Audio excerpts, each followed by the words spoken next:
Hey, what's up, meme team? Today I have a real treat for you. I have looked around the internet and as far as I know, no one's made a video on this one particular work of art from Cancer Central, aka BuzzFeed yet. Oh boy, another BuzzFeed video. Bet you guys aren't getting bored of these yet. In this video, we're gonna look at fucking mentally ill people that think they're animals. That's right, I'm jumping on the furry bandwagon. Anyway, let's take a look at this piece of shit BuzzFeed has managed to make. Some would say it's even worse than my videos. So here it is. Furries surprise strangers for the first time. Let's just get this over with.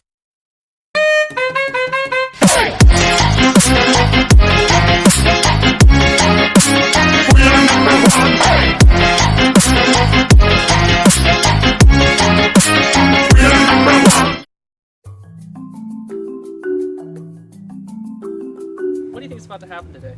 I have no idea. What do you know about the furry community? It's the Paw Patrol coming to take your kids. Like that's the name of them, or you just mean in general furry animals? They with tails on and What do you know about furry specifically? Furry nothing. I don't know, man. They dress up like Star Fox and they each other. This was the last time John was ever seen before being taken by the furries to their master. He was later executed for not having a daddy kink. Is there a furry behind me? Hi. Hi. Oh, hi. Oh my gosh. You guys are, wait. Now I feel bad for like laughing in person. This is much different. My name is Lumio Draco, that is my fur name. I have no joke for this section. He just looks like a big fucking nonce. And I am a celestial moon dragon. My fursona is Haven Fusky. Never mind. This person is the real threat to children. Just look at him. You're telling me he doesn't own a soundproof white van with no windows and an air mattress in the back covered in questionable stains? I've been in the furry community / fandom for 4 years now. I have been in the fandom for, I want to say going on 7 years now. I've never had one of those moments where, oh, are they right behind me? But as soon as I started making jokes about furries, I heard the rattling. And I'm assuming y'all don't commit a lot of crime because you can't sneak up on me. You cannot do that with people now. I'm assuming you're docile people. The furry community is essentially enthusiasts of anthropomorphic animals, which means animals with human-like characteristics. I'm really glad we've got Puff the Magic Dragon explaining to us what a furry is because Rainbow Dog seems pretty fucking useless. I've had so many questions and now I'm just like frozen, mostly because y'all still look like y'all could hurt me if y'all felt like it. You don't have any fur. I don't. I'm what you would call a scaly. A scaly. Yes. How you dress, is that how you see yourself?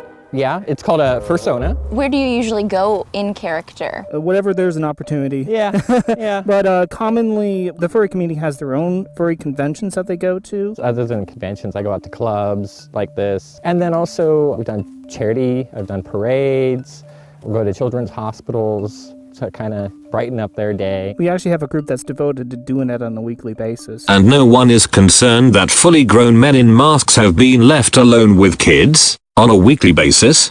These people sound like super nonces. To cheer up the children. Yeah. Oh, that's incredible. Yeah. I have to ask, how white is...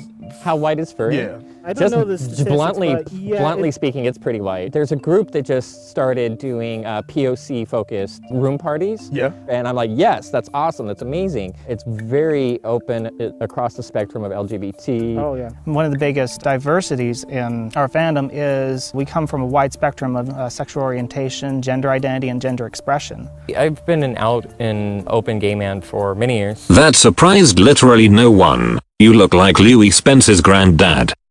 And what I've found with the community, because we sort of exist as these characters, we're much more likely to open up. A lot of people who enter into this community, they're very pressured to be someone that they're not. Mean like not pretending to be toothless on your day off of molesting kids? By creating a fursona, you can alter that and have the ability to really discover who you are from a third-person perspective. do you only do relationships with other furries, or do you have like a furry relationship versus like human relationship? You know, I'm one of those, I would be open either way. As long as I feel that we're going to get along in general, then, you know, it doesn't matter. And if they can deal with this every now and then. So I've seen like some furry porn, I guess. You know, they have the ears and they have the bunny tail. And that's usually as far as I've seen. I haven't seen two people in costumes. Is that like... Okay, so because we're adults here, you know, you have to say it's something that does happen, but it's not as often as people think. There are people that enjoy the adult aspects of it, and I think that's okay. But it's not the sort of levels of debauchery that, you know, people think it may be. I would say the main misconceptions would be that it's a fetish. It is not. It's an interest. It can be a lifestyle. It can be whatever you want it to be. For me personally, it's about self-exploration and self-expression. People think that we're the worst of the worst, that we don't have anywhere else to go, and so we sort of fall into the fandom. But it's entirely untrue. I think we're some of the best of what we have to offer society as people. Every day we stray further from God. People and as our characters. Before you get to know us, we may come across as kind of weird or what have you, but we come from all walks of life, all professions. I mean, we have doctors and lawyers and engineers and the famous one is a chemist, Dr. Uncle Kage.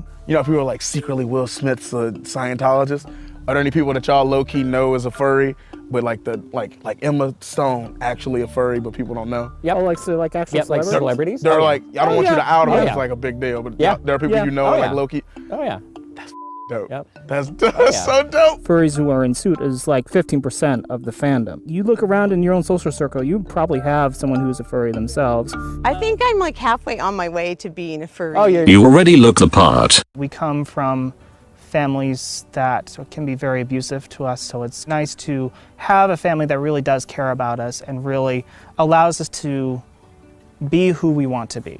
No, they were super sweet. I figured they'd be sweet. It's actually really unfortunate that they have such a negative stereotype against them, because they're just wonderful people who want to go out, escape, and make everyone else happy, and that's a wonderful thing. I just think people who don't think it's a good idea probably have a hard time being their authentic self, because if you can be who you are and have fun, life is a lot more enjoyable. What you feel that you're missing in your life, you probably can and will find that within this particular fandom and within this community. Just don't judge anybody, even if they're dressed up like an animal that doesn't exist, because they're probably nice. And it's not all about f***ing. Humanity was a mistake. Anyway, that's all I've got for this video. Hope you liked me not replying to feminists and people who hate white people for once. So I think we're near 10 subscribers in the first few days of this channel, which is pretty cool. So hopefully we'll hit that soon. If we do, I'll go to Iraq and yell "What's up, goat fuckers" at ISIS members. Remember to like, subscribe, and leave a nice comment. See you guys in my next video on this piece of shit channel.